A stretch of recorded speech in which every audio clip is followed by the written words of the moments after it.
సంవత్సరాల తరబడి ఎన్ని మందులు వాడినా మీ మోకాల నొప్పులు తగ్గట్లేదా? ప్రాణ పెయిన్ క్లినిక్ లో అత్యాధునిక చికిత్స.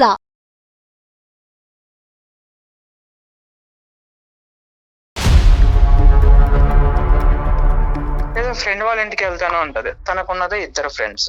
ఆ ఇద్దరు ఫ్రెండ్స్ లో ఇద్దరికి కాల్ చేసిన అన్నయ్య మా ఇంటికి రాలేదు, అన్నయ్య మా ఇంటికి రాలేదు. ఎప్పుడన్నా ఫాలో అయ్యారు నాన్న? తన్ని ఎక్కడైనా ట్రాక్ చేశారా? ఫాలో అవ్వలేదు కానీ సార్, ఎప్పుడన్నా టెంపుల్ కి వెళ్తా అన్నప్పుడు నాకు ఏదైనా పని పడి అలా వెళ్ళినప్పుడు అక్కడ టెంపుల్లో ఉండదు సార్.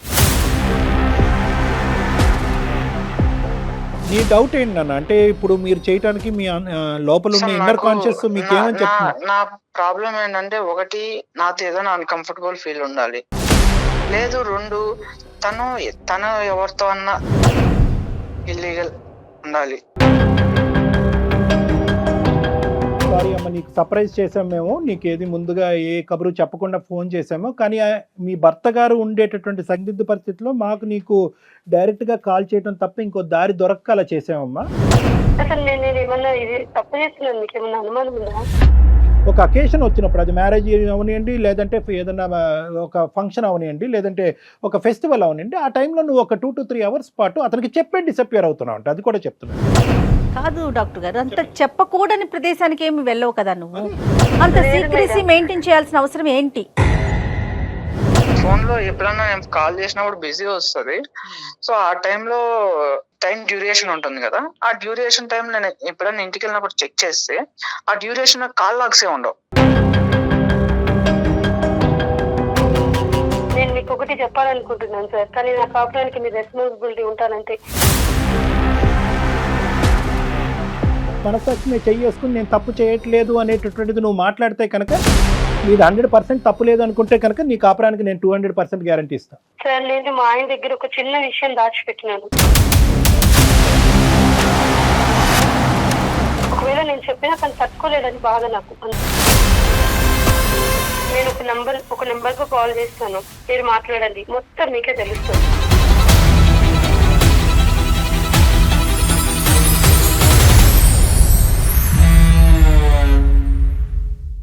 30 నిమిషాలలో నొప్పి లేకుండా వేడికోస్ వెయిన్ చికిత్స. ఆవేశ హాస్పిటల్, హైదరాబాద్. మెడిసి హాస్పిటల్స్ సమర్పించు అందమైన జీవితం కార్యక్రమానికి స్వాగతం. నమస్తే కళ్యాణ్ గారు. నమస్తే జయ గారు. కళ్యాణ్ గారు, మనకు ఒక మెయిల్ వచ్చిందండి. కృష్ణ అనే ఆయన చేశారనమాట. అతనికి భార్య మీద ప్రేమ ఉందో అర్థం కావట్లేదు, అనుమానం ఉందో అర్థం కావట్లేదు, అన్ని పీక్స్ లో ఉన్నాయండి. సో దాన్ని ఎట్లా ఏం చేయాలనేది అతనికి అర్థం కావట్లేదు, ఎక్కడ బ్యాలెన్స్ చేసుకోవాలో తెలియట్లేదు, చాలా సతమతం అయిపోతున్నాడండి. ఏం పేరు అన్నారు మేడం? కృష్ణ అండి. కృష్ణ గారు మనకి ఈమెయిల్ చేశాడు, ఒకసారి మీతో మాట్లాడించాలని. సో మనకి నెంబర్ ఇచ్చారు, ఒకసారి కాల్ చేసేద్దామండి. చేయండి తప్పకుండా జయ గారు, will help him. Hello. Hello, ఎవరండి? నమస్తే అండి కృష్ణ గారు, నేను జయానండి, అందమైన జీవితం ప్రోగ్రామ్ నుంచి కాల్ చేస్తా ఉన్నాను. మేడం మేడం చెప్పండి. బాగున్నారా కృష్ణ గారు? ఏదో ఉన్నాం మేడం, కొన్ని రోజులు ఉంటే తర్వాత ఫోన్ చేయాలంటే నేను ఖచ్చితంగా పిచ్చి హాస్పిటల్లో ఉండాలి. అయ్యయ్యో అట్లా ఉండదండి. జీవితం ఎప్పుడు ఎత్తు పల్లాలు ఉంటానే ఉంటాయి, కష్ట సుఖాలు ఉంటానే ఉంటాయి. మీ గురించి నేను బ్రీఫ్గా చెప్పాను అంతే, చాలా చాలా తక్కువగా మాట చెప్పాను కళ్యాణ్ గారికి. డాక్టర్ కళ్యాణ్ గారు ఉన్నారు స్టూడియోలో, ఒకసారి మాట్లాడతారా? ఇవ్వండి మేడం. నమస్తే కృష్ణ. నమస్తే సార్. చిన్నపిల్లడు పెద్దోడు ఎంత నీ వయసు? నా వయసు 28 సంవత్సరాలు సార్. 28 years. చిన్న చెప్పినా ఏంటి సమస్య? నేను ఒక అమ్మాయిని లవ్ చేసి పెళ్లి చేసుకున్నాను సార్. 1 year పాటు రిలేషన్షిప్ లో ఉన్నాము. ఆ తర్వాత పెళ్లి అయ్యి నాకు 1.5 year అయింది. 1.5 year. వేరే ఏ గొడవలు లేవు సార్. పెళ్లి రోజు గాని, బర్త్డే గాని, పండగలు గాని, లేదా సండేస్ టైమ్స్ లో గాని, ఇలాంటి టైమ్స్ లో బయట వెళ్తున్నా అని చెప్పి వెళ్ళిపోతుంది సార్. ఎక్కడికి వెళ్తున్నా, ఎవరితో వెళ్తున్నా తెలియదు సార్. అన్ఎక్స్పెక్టెడ్. ఒక్కతే సార్. నేను డ్రాప్ చేస్తా అంటూ లేదంట సార్, గుడికి వెళ్తానంటది. కానీ గుడికి వెళ్ళి వచ్చేటప్పుడు కనీసం కొబ్బరికాయో, ప్రసాదమో, పువ్వు, పండు, లేదా కనీసం బొట్టు కూడా ఉండదు సార్. లేదా ఫ్రెండ్ వాళ్ళ ఇంటికి వెళ్తాను ఉంటది. తనకున్నదే ఇద్దరు ఫ్రెండ్స్. ఆ ఇద్దరు ఫ్రెండ్స్ లో ఇద్దరికి కాల్ చేసిన అన్నయ్య మా ఇంటికి రాలేదు, అన్నయ్య మా ఇంటికి రాలేదు.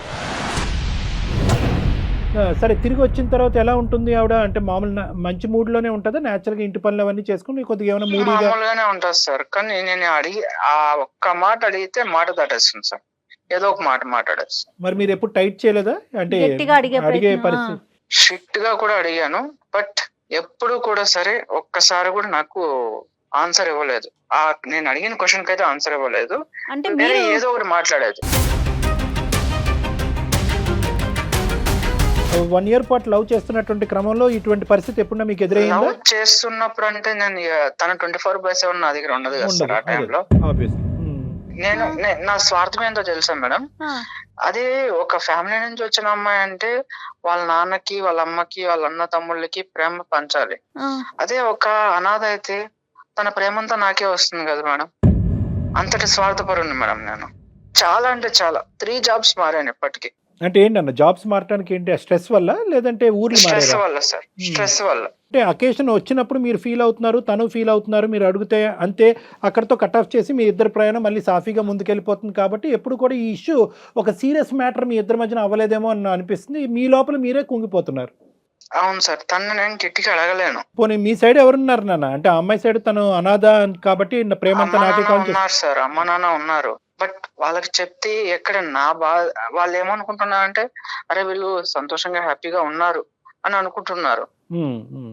సో వాళ్ళ ఆ భ్రమణాలనే బతకనివ్వండి అనేసి నేను వాళ్ళకి ఏం చెప్పట్లేదు. వాళ్ళకి చెప్పి వాళ్ళు నా వాళ్ళు ఎందుకు బాధపడ్డాం.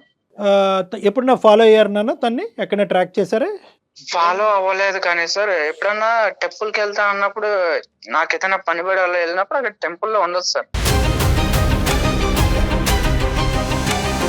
ఈ డౌట్ ఏంటి నాన్న? అంటే ఇప్పుడు మీరు చేయటానికి మీ లోపల ఉన్న ఇన్నర్ కాన్షియస్ మీకు ఏమని చెప్తున్నారు? నా ప్రాబ్లం ఏంటంటే, ఒకటి నాతో ఏదైనా అన్కంఫర్టబుల్ ఫీల్ ఉండాలి. ఓకే. లేదు 2 తను ఎవరితో అన్నా ఇల్లీగల్ ఉండాలి. ఎవరి వాళ్ళన్నా ఇబ్బంది పడుతూ నాకు చెప్తే నేనేమన్నా ఫీల్ అవుతానేమో అని అయి ఉండాలి. ఈ మూడిట్లో ఏదని నాకు అర్థం కావట్లేదు. ఎవరన్నా అంటే ఇక్కడ చూడండి, ప్రాబిలిటీ ఈజ్ వెరీ రేర్. అంటే ఎంత రేర్ అంటే కనుక నిజంగా ఒక ఇల్లీగల్, ఒక అక్రమ సోకాల్ సంబంధం పెట్టుకునేటటువంటి ఆడపిల్ల ప్రతిరోజు కలవాలని పరితపిస్తూ ఉంటుంది. ఒకప్పుడు అలా బయటకు వెళ్ళకపోయినా ఇంట్లో ఉన్నప్పుడైనా ఫోన్లో మాట్లాడటం కానీ, మెసేజ్లు చేయటం కానీ ఏదో విధంగా ఇంకో మాట్లాడుతూ ఉంటుంది సార్. ఫోన్ లో ఎప్పుడన్నా నేను కాల్ చేసినప్పుడు బిజీ వస్తుంది. సో ఆ టైంలో టైం డ్యూరేషన్ ఉంటుంది కదా, ఆ డ్యూరేషన్ టైం నేను ఎప్పుడన్నా ఇంటికి వెళ్ళినప్పుడు చెక్ చేస్తే ఆ డ్యూరేషన్ కాల్ లాగ్స్ ఏ ఉండవు, డిలీట్ చేస్తాను. నీ వైఫ్ గురించి నువ్వు 1 year పాటు ప్రేమించినటువంటి ఒక అమ్మాయి గురించి ఎంతవరకు నీ మనస్సాక్షి ఆ అమ్మాయికి వేరే ఏదైనా సంబంధం ఉండుండొచ్చని ఎంతవరకు యాక్సెప్ట్ చేస్తుందని? అది ఉందా? అటువంటి ప్రాబిలిటీ ఉండొచ్చా? అంటే అది చాలా రేర్ సార్. అది రైట్. ఓకే. నేను ఎందుకు ఈ ప్రశ్న అడిగానంటే కృష్ణ, ఎందుకంటే ఈరోజు సుమన్ టీవీ అందమైన జీవితం ద్వారా ఏంటంటే మిమ్మల్ని ఏదో కలిపేటటువంటి ప్రయత్నం చేయాలి, కానీ ఒక కొత్త కథని మీ ఇద్దరి మధ్యన క్రియేట్ చేయకూడదు. ఒక అనుమానం అనేటటువంటి కథ, మీ భర్త నీ మీద అనుమానం పడుతున్నారు, 6 గంటల్లో ఎక్కడికో వెళ్తున్నావు అనేటటువంటి ఆలోచనతో అతను అడగలేక మా చేత అడిగించాడు అని మేము మొదలు పెట్టామనుకోండి, రేపొద్దున మీ ఇద్దరి మధ్యన వేరే భారతం అనేది మొదలవుద్ది. ఒకప్పుడు ఆ అమ్మాయి ధిక్కరిస్తే కనుక, ఏ సమాధానం చెప్పకుండా ఫోన్ పెట్టేస్తే కనుక నెక్స్ట్ ఏంటి అనేటటువంటి దానికి నువ్వు మెంటల్గా ప్రిపేర్ అయ్యి ఉన్నావా? చెప్పొచ్చు, చెప్పకపోవచ్చు. 1.5 year ప్రేమించినటువంటి నీ స్థాయి వ్యక్తికే చెప్పని దానికి నాకెందుకు చెప్తుంది డాక్టర్ కళ్యాణ్ చక్రవర్తి? ఏమో నా యొక్క అనుభవం బట్టి, నేను అడిగే విధానం బట్టి, నా మీద ఉండే గౌరవం బట్టి చెప్తే చెప్పొచ్చు. చెప్పకపోయినా కూడా ఆ కథను అలా పక్కన పెట్టేసి రెస్ట్ ఆఫ్ యువర్ లవ్ స్టోరీని కంటిన్యూ చేసేదానికి అవకాశం ఉందా? తర్వాత డిసైడ్ చేద్దాం సార్. నాకైతే ఏ ఆలోచన లేదు, నాకు అసలు ఏం అర్థం కావట్లేదు. బ్లైండ్ గా ఉన్నాడు అంతేనా కృష్ణ? మీకేం అర్థం కావట్లా? అవును మేడం. డాక్టర్ కళ్యాణ్ చక్రవర్తి మాట్లాడిన తర్వాత కూడా, అందమైన జీవితం ఇన్వాల్వ్ అయిన తర్వాత కూడా సమాధానం రాలేదు కాబట్టి ఇదేదో భయంకరమైనటువంటిది, ఇక్కడ ఏదో జరిగిపోతుంది అనేటటువంటి అన్నెసెసరీ కన్క్లూజన్స్ మాత్రం దయచేసి రావద్దు. Okay sir. Right, good. మరి ఒకసారి తనతో మాట్లాడదామా కృష్ణ? మాట్లాడదాం మేడం. మెయిల్ లో నేను నెంబర్ మెన్షన్ చేస్తాను, మీరే ఒకసారి చేయరా? కృష్ణ మీరు లైన్ లో ఉండండి, నేను ఒకసారి ఐశ్వర్యకి కనెక్ట్ చేసి మాట్లాడతాను. ఓకే.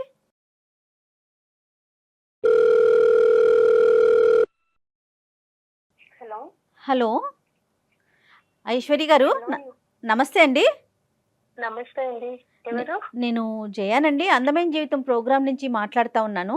ఓకే, చెప్పండి మేడం. మీ హస్బెండ్ కృష్ణ గారు లైన్ లో ఉన్నారు, ఒక్కసారి ఆయనతో మాట్లాడండి, దెన్ మళ్ళీ నెక్స్ట్ నేను మాట్లాడతాను. హలో కృష్ణ, మేడం మీ వైఫ్ ఉన్నారండి, ఒకసారి తనకి మాట్లాడండి. హలో. హలో ఐశ్వర్య చెప్పండి. కళ్యాణ్ చక్రవర్తి గారు, జయ మేడం ఉన్నారు. ఏమైందండి? మీరు ఎక్కడున్నారు? ఏమైందో నీకు తెలీదా? 1.5 year గా నేను అడిగి అడిగి అడిగి అడిగి వ్యక్తి పుట్టిపోయింది నాకే. అందుకే కనీసం సార్ వాళ్ళ దగ్గరికన్నా వస్తా నా సమాధానం వస్తుందని చెప్పి నేను ఇక్కడికి వచ్చా. అసలు మన మధ్య సమస్య ఏముందండి పరిష్కరించుకోవడానికి? అసలు నేను ఏమన్నా ఇది తప్పు చేస్తున్నాను, మీకు ఏమన్నా అనుమానం ఉందా? అంత మంచిగా రైట్ చేస్తున్నావు. నేను అడిగిన దానికి సమాధానం ఇవ్వాలి కదా. నీకున్నది ఇద్దరు ఫ్రెండ్స్, వాళ్ళిద్దరిని అడిగితే నా ఇంటికి రాలేదన్నయ్య అంటున్నారు. నేను మీకు నిజమే చెప్పి వెళ్ళానండి. టెంపుల్ కి చూడండి సార్, టెంపుల్ కి ఇప్పుడు కూడా చూడండి. అమ్మా ఐశ్వర్య నమస్తే అమ్మా, నేను డాక్టర్ కళ్యాణ్ చక్రవర్తి అమ్మా, సుమన్ టీవీ అందమైన జీవితం నుంచి మాట్లాడుతున్నాను. నమస్తే సార్. సారీ అమ్మ, నీకు సర్ప్రైజ్ చేసాం మేము, నీకు ఏది ముందుగా ఏ కబురు చెప్పకుండా ఫోన్ చేసాము. కానీ మీ భర్త గారు ఉండేటటువంటి సందిగ్ధ పరిస్థితిలో మాకు నీకు డైరెక్ట్గా కాల్ చేయడం తప్ప ఇంకో దారి దొరక్క అలా చేసామమ్మా. ఇక్కడ పర్లేదు సార్, కానీ నేను ఏ తప్పు చేయలేదు సార్. అమ్మ తప్పు చేసావని మేము ఎవరు అనలేదమ్మా. ఒక అకేషన్ వచ్చినప్పుడు, ప్రత్యేకంగా ప్రతిరోజు కాదు, ఒక అకేషన్ వచ్చినప్పుడు, అది మ్యారేజ్ అవనివ్వండి, లేదంటే ఏదన్నా ఒక ఫంక్షన్ అవనివ్వండి, లేదంటే ఒక ఫెస్టివల్ అవనివ్వండి, ఆ టైంలో నువ్వు ఒక 2 to 3 hours పాటు అతనికి చెప్పే డిసప్పియర్ అవుతున్నావు అంటే, అది కూడా చెప్తున్నాడు, చెప్పే డిసప్పియర్ అవుతున్నావు. కానీ ఎక్కడికి అనేది మాత్రం చెప్పట్లేదు. ఎక్కడికి అని చెప్పేటటువంటి దానికి సంబంధించినటువంటి ఆధారాలు కనిపించట్లేదు. మరి ఇంత సీక్రెట్గా ఉండేటటువంటి ఈ వ్యక్తి ఎవరి దగ్గరికి తిని వెళ్తుంది, ఆమె అతను అనేటటువంటి ప్రస్తావన అతని దగ్గర లేదు. అతనికి నీ మీద అనుమానం కూడా లేదు. అది నేను ముందే క్లారిఫై తెచ్చుకున్నాను. చాలా అంటే చాలా మంచివాడు. మంచివాడే, నేను తన దగ్గర షేర్ ఇక్కడ సమస్య అదేనమ్మా. ప్రతిదీ చెప్తున్నాడు. కాదు డాక్టర్ గారు, అంత చెప్పకూడని ప్రదేశానికి ఏమి వెళ్ళవు కదా నువ్వు. అంత సీక్రెసీ మెయింటైన్ చేయాల్సిన అవసరం ఏంటి? తను 1 year గా నన్ను చూసి నన్ను ఇష్టపడే కదా మేడం పెళ్లి చేసుకున్నాడు. అవును, ఏది ఉన్నా గానీ తనకు ప్రతిదీ చెప్తూనే ఉంటాను. కాకపోతే అతను ఏది తెలిసినా గానీ ఏమవుతాడంటే, నేను తన దగ్గర చెప్పినంతగా తను కొంచెం చెప్పలేడు. ఒకవేళ ఇన్ కేస్ నేను ఏమైనా తప్పు చేసినా గానీ నన్నేమన్నాడు ఆయన, నా ఎదుట ఉన్న వ్యక్తిని తనను బాధించే రకం, లేకుంటే తనలో తను మదన పడుతూ బాధపడుతూ ఇప్పటికే 3 jobs పోగొట్టుకున్నాడు మేడం. ఒక్కదాని తర్వాత ఒకటి బాధపడుతూ, ఎందుకంటే ఏదో చెప్తూ ఉంటాడు. ఇంత సీక్రెట్ ఏముంటుందమ్మా వైఫ్ అండ్ హస్బెండ్ మధ్యన? అసలు పెద్ద ప్రాబ్లం ఏది లేదు madam. The thing is Aishwarya, ఇది ప్రాబ్లం పెద్దదా చిన్నదా అనేది కాదు జయ గారు. ఇక్కడ ఏంటంటే అసలు ఇది ప్రాబ్లం కానప్పుడు ఏంటి అదని చెప్పడంలో పెద్ద ఇందులో అంత సందిగ్ధం ఏముందమ్మా? ఉన్నది ఉన్నట్టుగా చెప్పండి. ఒకవేళ నేను చెప్పినా తను తట్టుకోలేదని బాధ నాకు, అంతే. అలా కదమ్మా, నీది పిచ్చితనమో మంచితనమో నాకు అర్థం కావట్లేదు. ఆ తట్టుకోకపోవటం అంటే కనుక ఈ నరకం ఇది మహాఘోరం. ఇది నేను మీకు ఒకటి చెప్పాలనుకుంటున్నాను సార్, కానీ నా కాపురానికి మీ రెస్పాన్సిబిలిటీ ఉంటానంటే. నీ మనస్సాక్షి మీద చేసుకుని నేను తప్పు చేయట్లేదు అనేటటువంటిది నువ్వు మాట్లాడితే కనుక, నీది 100% తప్పు లేదు అనుకుంటే కనుక నీ కాపురానికి నేను 200% గ్యారంటీ ఇస్తాను సార్. 200 కాదు, 1000% ఏ తప్పు లేదు సార్, పక్కాగా చెప్తున్నా. నా సైడ్ తప్పు పెట్టుకొని మిమ్మల్ని తలదించుకునేలాగా నేను చెయ్యను. ఖచ్చితంగా నేను చెప్తాను, నిజం మాత్రమే చెప్తాను. నా సైడ్ ఎంత మీరు వెతికినా ఇంత తప్పు కూడా దొరకదు. కాన్ఫిడెంట్ గా చెప్తున్నాను. తను మిస్అండర్స్టాండింగ్ చేసుకోకుండా మాట్లాడే బాధ్యత డాక్టర్ గారు తీసుకుంటారు. అది తీసుకుంటే చాలు. తను ఏం చెప్పినా ఓవర్ గా రియాక్ట్ అవుతారు, అది నేను భరించలేను. అది బాధపడడం కూడా నాకు ఇష్టం లేదు. ఏంటంటే తనను ఒక చిన్న పిల్లలాగా చూసుకుంటాను నేను. కానీ మరి సమస్య ఇక్కడ దాకా వచ్చింది కదా తల్లి, రివీల్ చేయక తప్పదు ఇంకా. అందుకే మేడం నేను చెప్పాలని నిర్ణయం తీసుకున్నాను. చెప్తాను, ఖచ్చితంగా మీ దగ్గర చెప్తాను, ఒప్పుకుంటాను. ఏం చేసింది ప్రతిదీ చెప్తాను. కానీ తను ఒప్పుకోవాలి, ఎందుకంటే తను బాధపడకూడదు. ఇప్పుడు చెప్పేస్తాను. తను అర్థం చేసుకునేటటువంటి విధంగా మేము ఆ ప్రాసెస్ ని ఫెసిలిటేట్ చేస్తామని చెప్తున్నాం అమ్మా. అతను రియాక్ట్ అవ్వకూడదు, అతను మాట్లాడకూడదు, అతను చెవులు మూసుకోవాలంటే కనుక అసలు ఏంటో. అదేం లేదు సార్, తను ఒక మంచి మనసు ఒప్పుకుంటే చాలు నాకు. ఓకే సరే, ఎందుకంటే తప్పు ఉంటే నేను ఇంతగా మాట్లాడలేను కదా. నా సైడ్ తప్పు ఉంటే నేను మాట్లాడలేను సార్. అదే అమ్మా, ఇప్పుడు నువ్వు చెప్పమ్మా, నువ్వు విషయం చెప్పమ్మా. సార్ నేను మా ఆయన దగ్గర ఒక చిన్న విషయం దాచిపెట్టినాను. అది ఒక్కటే నేను చేసిన తప్పితే ఇంకేది లేదు. నేను ఒక నంబర్ కు కాల్ చేస్తాను, మీరు మాట్లాడండి, మొత్తం మీకే తెలుస్తుంది. కాదు మా నెంబర్ కి కాల్ చేయటం ఏంటి? నువ్వు చెప్పు, అసలు ఏం జరిగిందో నువ్వు చెప్పట్లేదు. అటు ఆయనకే దాచావు, ఇటు డాక్టర్ గారు అడుగుతుంటే దాస్తున్నావు. దాయడం లేదు, దాసేదాన్ని అయితే నెంబర్ కి కాల్ చేస్తానని నేను అనను మేడం. ఒక నెంబర్ కు కాల్ చేస్తే డాక్టర్ గారు ఖచ్చితంగా మీకు అన్ని విషయాలు తెలుస్తాయి.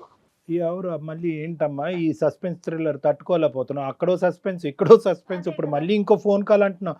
సరే, నీ సమస్య, మీ ఇద్దరి మధ్యన సమస్యకి పరిష్కారం ఉంటే కనుక మరి ఆ సస్పెన్స్ కూడా మేము చూడటానికి రెడీగానే ఉన్నాం. కలుపమ్మా. కాన్ఫరెన్స్ లోకి తీసుకుంటావా? ఆ, తీసుకోండి.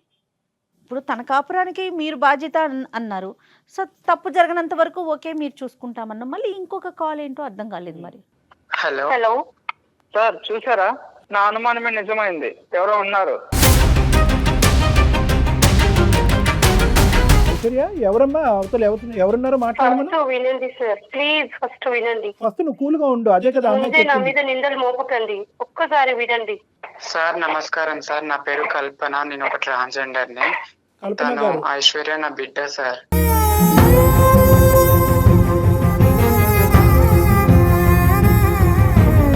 ఏంటి? ఓకే. ఐశ్వర్య నా బిడ్డ సార్. అవును సార్. అసలు అర్థం కావట్లేదండి, కొంచెం క్లియర్ గా చెప్పండి. సార్ యాక్చువల్లీ నేను ఒక ట్రాన్స్జెండర్ ని. నేను భిక్షాటానికి వెళ్తుండే రోజు. తను ఐశ్వర్య ఒక బస్ స్టాప్ లో దొరికింది నాకు. 2 years ఉంది తనకి. అయితే నేను తనని ఆ రోజు నేను తీసుకెళ్లి నా దగ్గర పెట్టుకుని 1 నెల రోజులు నేను చూశాను. తన వాళ్ళు ఎవరైనా వస్తారేమో దోలాడుకుంటూ వాళ్ళకి ఇచ్చేద్దాం అనేసి. అదే బస్ 1 నెల రోజులు చూసినా కూడా ఎవరు రాలేదు. సో రాకపోవడంతో నేను తనని పెంచుకున్నాను.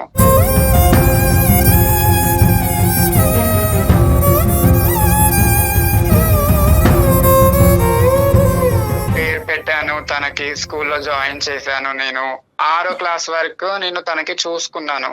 దాని తర్వాత ఒక రోజు నేను వెళ్ళాను తనని స్కూల్ దగ్గరికి. వెళ్తే తను ఎవరు అని తన ఫ్రెండ్స్ అడిగారు, ఐశ్వర్య ఫ్రెండ్స్. అడిగితే తను మా మమ్మీ అని చెప్పడంతో చిచ్చి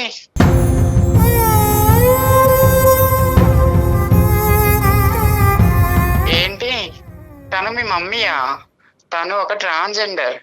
చి, మీ మమ్మీ అంటావేంటి నువ్వు? దీనితో ఫ్రెండ్షిప్ చేయొద్దు మనం. వాళ్ళ అమ్మ ఒక ట్రాన్స్జెండర్ అని చెప్పేసి నా బిడ్డని దూరం పెడుతున్నారు.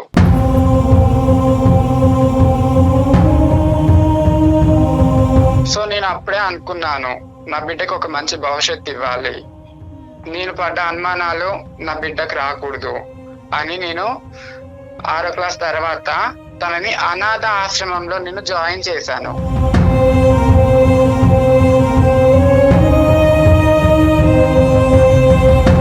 ప్రతి ఒక్క ఫీజు, తనకు కావాల్సిన బుక్స్ అన్ని ప్రతి ఒక్కటి నేను చూసుకున్నాను. తర్వాత తను ఇట్లా, అమ్మ నాకు కృష్ణ అంటే ఇష్టం అని, నన్ను ప్రేమిస్తున్నాడు, నా వెమ్మటి పడుతున్నాడు అని చెప్పింది. సరేలే నాన్న అని చెప్పి నేను మా ఐశ్వర్యకి తెలియకుండా కృష్ణని నేను ఎంక్వైరీ చేశాను. నా ద్వారా 1 సంవత్సరం ఎంక్వైరీ చేశా కృష్ణని. చేస్తే మంచి పిల్లోడు, మంచోడు, జాబ్ ఉంది, పర్లేదు, నా బిడ్డ హ్యాపీగా ఉంటుంది అని అప్పుడు నేను ఓకే చేశాను. ఓకే చెప్పాను నేను తనకి. సరే నాన్న చేసుకో, నువ్వు హ్యాపీగా ఉండు అని చెప్పి పెళ్లి చేశాను. తన పెళ్లి అప్పుడు కూడా నేను ఎక్కడో గుంపులో ఉండి నేను చూశాను.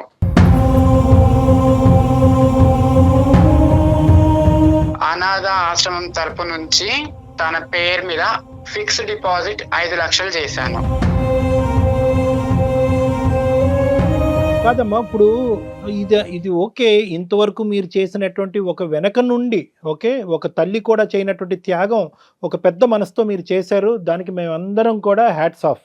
కానీ ఇది పెళ్లి చేసుకునేటటువంటి భర్తకి దాచిపెట్టవలసినటువంటి అవసరం ఏముందమ్మా? ఇప్పుడు మంచి అబ్బాయి అన్నారు, అర్థం చేసుకునేటటువంటి మనసు ఉంది. ఈ అమ్మాయి చిన్నపిల్ల, తెలియనటువంటి మనస్తత్వం.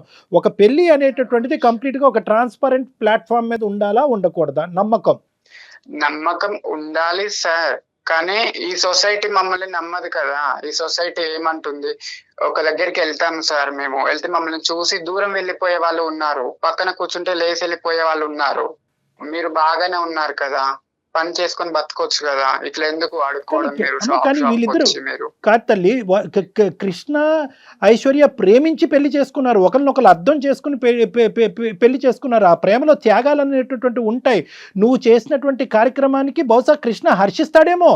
అరే ఇంత గొప్ప మనిషా, సమాజం నీ వైపు వేలెత్తి చూపెడుతుందంటే కనుక ఈ వెనకాతల నుంచి తల్లిలాగా నాకు తెలియదు కదా సార్. నా వల్ల నా అల్లుడు బిడ్డ దూరం కావద్దు, నా వల్ల ఇది నా బిడ్డ ఒంటరిది కావద్దు, మాది ఎట్లాగో ఒంటరి జీవితం. బట్ హౌ లాంగ్ అమ్మా? కాదు కల్పన గారు, ఎన్ని సంవత్సరాలు దాచిపెడతారు? ఎన్ని సంవత్సరాలు దాచిపెడతాం అనుకున్నారు? ఇప్పటికే ఆ అబ్బాయికి లేనిపోయిన ఆలోచనలు వచ్చాయి. చెప్పమ్మా, చెప్పమ్మా. ఇక్కడ ఇది ఎందుకు దాచిపెట్టిందో నేను చెప్పొచ్చు సార్? చెప్పుమా, చెప్పు. లేదు సార్, ఒకసారి నేను ఈయన షాపింగ్ మాల్ కి వెళ్ళినాం. అక్కడ ట్రాన్స్జెండర్ చూసి ఈయన ఎంత విసుక్కున్నాడంటే అతను దగ్గరికి వచ్చేసరికి చాలా అంటే చాలా చిరాకు పెట్టిండు ఫేస్ మొత్తం. తన మెంటాలిటీ అలా ఉంది. దాని వల్ల నేను చెప్పలేకపోయాను సార్. వాళ్ళ గురించి కొంచెం మంచి చెప్పి ఇది నా పరిస్థితి అని చెప్పడానికి నేను చాలా సార్లు ప్రయత్నం చేసినాను సార్. అసహ్యం కలిగినటువంటి ఒక వ్యక్తి అంటే ఈ పరిస్థితుల్లో అతను ఏవో కొన్ని ఎక్స్పీరియన్సెస్ వల్ల, లేదంటే అతను చూడకూడదు ఏమైనా చూడటం వల్ల అతనికి ఒక బ్యాడ్ ఇంప్రెషన్ ట్రాన్స్జెండర్స్ మీద పడింది. కానీ నీ జీవితంలో ఒక ట్రాన్స్జెండర్, ఒక ఆడపిల్ల యొక్క ఒక అనాథ అయినటువంటి ఒక ఆడపిల్లకు ఒక తల్లిలాగా నిలబెట్టి జీవితంలో ముందుకు పంపించిందని ఒక గొప్ప ఎగ్జాంపుల్ చెప్తే కనుక బహుశా అతని ఆలోచన శైలి మారిపోయి ఉండేదేమోనమ్మా. ట్రాన్స్జెండర్స్ మీద ఒక మంచి అభిప్రాయం వచ్చి ఉండేదేమో, వాళ్ళలో కూడా ఒక దయాగుణం, ఒక త్యాగగుణం ఉందనేటటువంటి ఆలోచనకు వచ్చి ఉండేవాడేమో. నిజమే సార్, అందుకే నేను వాళ్ళలో ఉన్న మంచితనం చెప్పడానికి కూడా నేను చాలా సార్లు ప్రయత్నం చేశాను. కనీసం వాళ్ళు ఊపే ఎత్తనియడు సార్ ఇంట్లో. ఇప్పుడు మనకి ప్రధానంగా కావాల్సింది కృష్ణ యొక్క రియాక్షన్ కావాలి నాకు ఇక్కడ. కృష్ణ, నీ రియాక్షన్ ఏంటి? ఇప్పుడు ఆవిడ ఒక ఫోన్ కాల్ కలిపింది, ఆ ఫోన్ కాల్లో ఒక మగగంతుకు లాంటిది వినిపించేటప్పటికి అదిగో మేడం ఒక అబ్బాయి మాట్లాడుతున్నాడు బ్యాక్గ్రౌండ్ చూసారా, నేను అనుకున్నది నిజమైందని అన్నారు. కానీ అది నిజం కాదు. మీరు మాట్లాడుతుంది ఆ అమ్మాయి తల్లికి మించినటువంటి ఒక తల్లితో మీరు మాట్లాడుతున్నారు. ఇప్పుడు మీ అభిప్రాయం ఏంటో నాకు చెప్పండి. అవును సార్, నాకు వాళ్ళంతా చిన్నప్పటి నుంచి ఒక భయం సార్. వాళ్ళు వచ్చి ఆ స్లాబ్స్ కొడుతుంటే నాకు అట్లా షివరింగ్ అయిపోయేది. నాతో ఉండాలనుకుంటే వాళ్ళ అమ్మను వదిలేయమని చెప్పండి, లేదు వాళ్ళ అమ్మ కావాలనుకుంటే నన్ను వదిలేసి వెళ్ళిపోమని చెప్పండి సార్. కాదండి, దానికి కారణం ఏంటి? ఒకటి కృష్ణ, ఇక్కడ ఏంటంటే దేనికైనా ఒక బలమైనటువంటి కారణం ఉండాలి. మీ పర్సనల్గా మీరు ఒక ఎల్జీబీటీ గ్రూప్ని ఏ విధంగా చూస్తున్నారో does not equate to how Aishwarya looks at an LGBTQ group. ఆ అమ్మాయికి ఒక ప్రాణాన్ని ఇక్కడ నేను ఐశ్వర్య ఏదైనా తప్పు చేస్తుందంటే, కల్పన గారు ఏదైనా ప్రీమెచ్యూర్గా అనాలోచితంగా చేశారు అంటే కనుక మీకు చెప్పకపోవటం అనేటటువంటిది ఒక ప్రధానమైనటువంటి అంశం. అందుగురించి నేను అన్నాను, ఎంతకాలం దాచిపెడదాం అనుకున్నారంటే కనుక ఒక కూతురు అల్లుడి మధ్యన నేను ఒక ఇదిగా అవ్వకూడదమ్మా. ఇంతకాలం నేను ఇంత కష్టపడి పెంచినటువంటి నా కూతురు జీవితాన్ని నాశనం చేసినటువంటి ఒక తల్లిగా నాకు ఒక చరిత్రలో నేను ఉండకూడదు అనే ఆలోచనతో నేను వెనక నుంచే ఇప్పటికీ జీవితాంతం వెనక నుంచే నడపాలి అనేటటువంటి ఆలోచనని, అందులో మంచి ఉంది అనేది 99% మంది సమాజం నమ్మినా కూడా 1% మందిలో నేను ఒకనేమంటానంటే, అమ్మ పెళ్ళి అంటే కనుక నీతిమైనటువంటి పెళ్ళే కదమ్మా, ట్రాన్స్పరెంట్గా ఉండాలి కదా, నమ్మకం అనే బేస్మెంట్ మీద నడిచేది కదా, అన్నీ చెప్పుకుంటే కనుక అబ్బాయిని మనసు మార్చచ్చు కదా అనేటటువంటి ఒక్క అంశంలోనే ఆవిడ వైపు నేను వేలెత్తి చూపెట్టా. కానీ ఈరోజు ఆవిడ చాలా ముఖ్యమైనటువంటి పాత్రలో ఉంది, ఐశ్వర్యకి చాలా ముఖ్యమైనటువంటి పాత్రలో ఉంది. మీ అభిప్రాయం ఐశ్వర్య అభిప్రాయం అవనవసరం లేదు. మీరేం చూసారో నాకు తెలీదు, ఎందుకు వాళ్ళని చేదరించుకుని అసహించుకుంటున్నారో నాకు తెలీదు, ఎందుకు కింద నుంచి పై వరకు మీ శరీరం వణుకుతుందో నాకు తెలీదు. కానీ ఈరోజు ఐశ్వర్యకి ఆ అమ్మాయి ప్రాణం పోసింది, ఆ తల్లి పాత్రలో పోషిస్తూ ప్రాణం పోసింది. లేదంటే ఎవరి చేతుల్లో పడి ఉండేదో ఐశ్వర్య, ఈరోజు ఏమై ఉండేదో. ఈరోజు చదువుకుని ఒక క్వాలిఫికేషన్ వచ్చి నీలాంటి ఒక మంచి వ్యక్తితో పెళ్లి చేసుకుని ఒక ప్రయాణం కొనసాగటానికి ముఖ్య కార్యక్రమాలు భగవంతుడికి మించినటువంటి భగవంతుడు ఎవరన్నా ఉన్నారు అంటే కనుక అది కల్పన గారు. మా అత్తగారు ఒక ట్రాన్స్జెండర్ అంటే మా ఫ్యామిలీ కానివచ్చు, లేదంటే సొసైటీ కావచ్చు, నన్ను వేరేలా చూస్తుంది సార్. సో నేను అది తీసుకోలేను. Let us take another hypothesis. ఒక నిమిషం ఐశ్వర్య, నాకు కృష్ణతో నేను డీల్ చేయాలి. కృష్ణ మీద నాకు కోపం లేదు. కృష్ణ కన్ఫ్యూజన్లో ఉన్నాడు కాబట్టి కన్ఫ్యూజన్ క్లారిటీలోకి తీసుకురావాల్సిన బాధ్యత నా మీద ఉంది. ఎందుకంటే మీ కాపురాన్ని నిలబెడతానని నేను ప్రామిస్ చేసిన తర్వాత నువ్వు కల్పన గారికి ఫోన్ కలపడం జరిగింది. కృష్ణ, ఒకప్పుడు ఈ అమ్మాయిని పెంచి ఈ స్థాయి వరకు తీసుకొచ్చినటువంటి వ్యక్తి కల్పన గారు ఒక ట్రాన్స్జెండర్ అనేటటువంటి అంశం మీరు గాఢంగా ప్రేమించుకుంటున్నటువంటి ఆ సంవత్సరంలోనే బహుశా ఐశ్వర్య వచ్చి నీకు చెప్పుంటే కనుక అప్పుడు ఏమని ఉండేవాడివి? సార్ నా ప్రేమ కాదు సార్, ఇప్పుడు తను మా అత్త అని చెప్పుకోండి, ఎలా చెప్పుకోగలుగుతాను సార్ నేను? అత్త కాదు ఎవరు కాదు, ఈ అమ్మాయి ఈరోజు ఇది దాచిపెట్టకుండా మీరిద్దరు ప్రేమించుకున్నటువంటి క్రమంలో మన ప్రేమను నువ్వు యాక్సెప్ట్ చేసావు, మన ఇద్దరు ఇంత గాఢంగా ప్రేమించుకుంటున్నాం, మన ఇద్దరు ముందుకెళ్ళి పెళ్లి చేసుకోబోతున్నాం. అయితే నీకు ఒక ముఖ్యమైనటువంటి అంశం చెప్పాలి. నా తల్లికి మించినటువంటి తల్లి నా జీవితంలో ఒక ట్రాన్స్జెండర్ ఉంది, ఆవిడే కల్పన అనేటటువంటి అంశం నీకు చెప్పుంటే నువ్వు ఈ ప్రేమ నుంచి విత్డ్రా అయిపోయి ఉండేవాడా, నీకు నాకు పచ్చి అని అని ఉండేవాడువా? సార్ అప్పుడైతే ఏమో తెలియదు సార్, ఇప్పుడైతే నేను యాక్సెప్ట్ చేయలేను సార్. మా ఇంట్లో వాళ్ళకి నేనేం చెప్పుకోవాలి సార్? ఒకటి, మీ ఇంట్లో వాళ్ళకి ఏం చెప్పాలి అనే ముందు నీ మనస్సాక్షికి ఏం చెప్తావు అనేటటువంటిది ముఖ్యమైనటువంటి అంశం. మీ ఇంట్లో వాళ్ళకి చెప్పి నువ్వు ఐశ్వర్యాన్ని లవ్ చేయలేదు, గుర్తుపెట్టుకో. నీ మనసుకు నచ్చింది కాబట్టి ప్రేమంతా నాకే ఇవ్వాలి అనేటటువంటి ఆలోచనతో ప్రత్యేకంగా ఒక అనాథాశ్రమంలో ఉండేటటువంటి అమ్మాయిని ప్రేమించుకోవాలనే వెనకాతలు నీకు ఉండేటటువంటి ఒక మంచి ఉద్దేశం ఈరోజు చెడగొట్టాలనేటటువంటి ఆలోచనతో ఉండద్దు. ఎందుకంటే నీ మనస్సాక్షిలో ఉన్నది ప్రధానమైనటువంటి అంశం ఎవరంటే కనుక ఐశ్వర్యకి నచ్చినటువంటి అందరి వ్యక్తులు కూడా నువ్వు ప్రేమించాలి, అందరి వ్యక్తులు కూడా నీ మనుషులు అవ్వాలి కాదా? వాళ్ళు ఎవరైతే ఏంటి, ఏ జెండర్ అయితేనేంటి, వాళ్ళు ఏమైనా శాపగ్రస్తురా? ట్రాన్స్జెండర్స్ అంటే శాపగ్రస్తులా? వాళ్ళ కర్మకాలికి అలా మారారా? వాళ్ళకి దిక్కులేక అలా మారారా? వాళ్ళు మనుషులు కాదా? కృష్ణ, మీకు తెలుసో లేదో చాలా ఉన్నతమైన స్థానాల్లో ట్రాన్స్జెండర్స్ ఉన్నారండి ప్రజెంట్. ఇక్కడ ముఖ్యంగా గుర్తుపెట్టుకోండి, మీ మనస్సాక్షి ఐశ్వర్యను ఎంత యాక్సెప్ట్ చేస్తుందో కల్పన గారిని కూడా అంతే యాక్సెప్ట్ చేస్తుందా లేదా అనేటటువంటి ఫస్ట్ జీర్ణించుకోండి. దాని తర్వాత మీ పేరెంట్స్కి ఎలాగ అది డిఫైన్ చేస్తారు, ఈవిడ ఎంత త్యాగం చేసింది, ఎవరు ఈ ప్రపంచంలో వాళ్ళు మేలా ఫీమేలా, జెండర్ ఐడెంటిటీ వల్ల ట్రాన్స్జెండర్స్ అనేటటువంటి అంశం తీసి పక్కన పెడితే అక్కడ కామన్గా కలిసేటటువంటి చొక్క ఏదన్నా ఉందంటే కనుక అది మానవత్వం. సో కాబట్టి ఏంటంటే మానవత్వం అనేటటువంటి అంశాన్ని మీ పేరెంట్స్ తీసుకెళ్తే కనుక మనసున్న మనుషుల్లాగా వాళ్ళు అది కూడా యాక్సెప్ట్ చేస్తారు. ఇక్కడ కావాల్సింది మానవత్వం. ఒక అనాథ పిల్ల ఒక బస్ స్టాండ్లో ఉంటే కనుక అది కూడా ఏంటి, ఇవిడు వెళ్ళి ఎత్తుకుని కాజేయలేదు ఆ పాపని. నెల రోజుల పాటు అదే బస్ స్టాండ్లో పడిగాపులు కాసింది. ఆ ఆడపిల్లని, ఆ 2 సంవత్సరాల ఆడపిల్లని తీసుకుని ఆ అమ్మాయిని పావుగా వాడుకుంటూ భిక్షాటన చేయలేదు. ఆ అమ్మాయిని చదివించింది, స్కూల్కి పంపించింది, బట్టలు ఇచ్చింది, అన్ని సదుపాయాలు ఇచ్చింది. బహుశా ఒక కన్నటువంటి ఒక తల్లిదండ్రుల కంటే ఎక్కువగా చూసుకుని, అయ్యో నా వల్ల ఈ ఆడపిల్ల వైపు సమాజం అంతా ఏలు చూపెడితే కనుక ఇలా చీడ పురుగులాగా నా కూతుర్ని చూడకూడదు అనేటటువంటి ఉద్దేశంలో తీసుకెళ్ళి తన కడుపును చంపుకుని, మనసును చంపుకుని వెళ్ళి అనాథాశ్రమంలో జాయిన్ చేసింది. అంటే ఏది, ఒక ప్రేమ, ఒక బాండింగ్ డెవలప్ అయిన తర్వాత అనాథాశ్రమంలో పెట్టడం అనేటటువంటి దాని వెనకతలు ఎంత త్యాగం ఉంటుందో ఒక్కసారి అర్థం చేసుకో కృష్ణ. ఈరోజు ఆ అమ్మాయి పడినటువంటి ఆ కల్పన గారు పడినటువంటి ఆ మానసిక పరమైనటువంటి క్షోభ ఏది, ఒక ఆడపిల్ల తన దగ్గరికి వచ్చింది, మళ్ళీ సమాజం గురించి నాకు ఆడపిల్ల ఎక్కడ అవమానం ఫీల్ అవుతుందని చెప్పి మళ్ళీ అనాథాశ్రమంకి దారదత్తం చేసింది. ఎంత క్షోభనన్నది, ఎంత బాధ. ఇక్కడ నాకు కావాల్సింది ఏంటంటే మేలా ఫీమేలా ఏది అనేది కాదు, ఒక మానవత్వం అనేటటువంటిది ఇక్కడ గెలిచింది. ఆ మానవత్వాన్ని నువ్వు ప్రేమించాలి. నీ ఐశ్వర్యం నువ్వు ఎంత ప్రేమిస్తున్నావు అదే మానవత్వాన్ని ప్రేమించాలి. మీ పేరెంట్స్కి ఏం చెప్తావు అనేది సెకండరీ, టెరిషరీ, క్వాడ్రపుల్, అది ఇప్పుడు మనం ఆలోచించద్దు.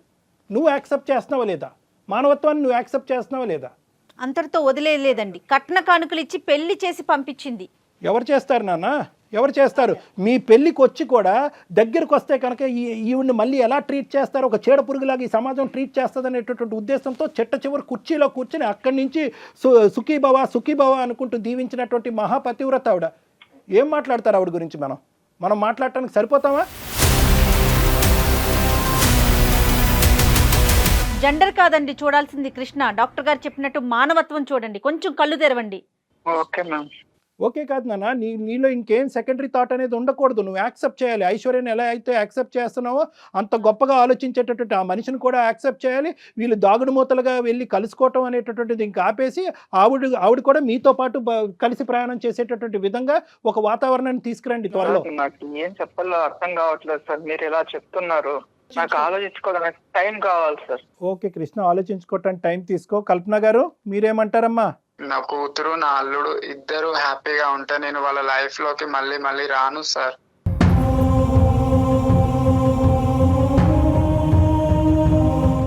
నేను ఎక్కడికన్నా దూరంగా వెళ్ళిపోతాను. నువ్వు అల్లుడు మంచిగా ఉంటే నాకు అదే చాలమ్మా.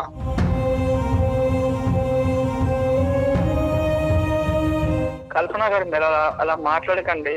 ఇలా దొంగతనంగా కలుసుకోవడం అవసరం లేదు. ఇంకటి నుంచి పెళ్లి కాకుండా మీరు ఎలా ఉన్నారో అలానే ఉండండి. Very good very good Krishna, thank you. నేను ఇంట్లో వాళ్ళకి నేను ఏదో ఒకటి సర్ది చెప్పుకుంటా. Okay okay. తనని అన్ని సంవత్సరాలు పెంచకపోయింటే తను నా దగ్గరకు వచ్చేది కాదు. ఎస్ ఎస్ అబ్బాబాబా సూపర్ చాలు మంచి చాలు. పాయింట్ ఒక్క అంతే లైన్ నేను చెప్పింది అంతా కూడా ఒక లైన్ లో సమరైజ్ చేశాను. మా మేడం ఇంకేం మనసులో పెట్టుకోకు, డాక్టర్ గారు మాట్లాడారు కదా, సంతోషంగా ఉండండి, ఓకేనా? Thank you so much madam. Kalpana garu ma'am ఈ సందర్భంగా అంటే వీళ్ళిద్దరితో మాట్లాడిన తర్వాత మీతో కూడా మాట్లాడినాక నిజంగా చెప్తున్నానండి, మీకు మనస్ఫూర్తిగా చేతులెత్తి దండం పెడుతున్నామండి.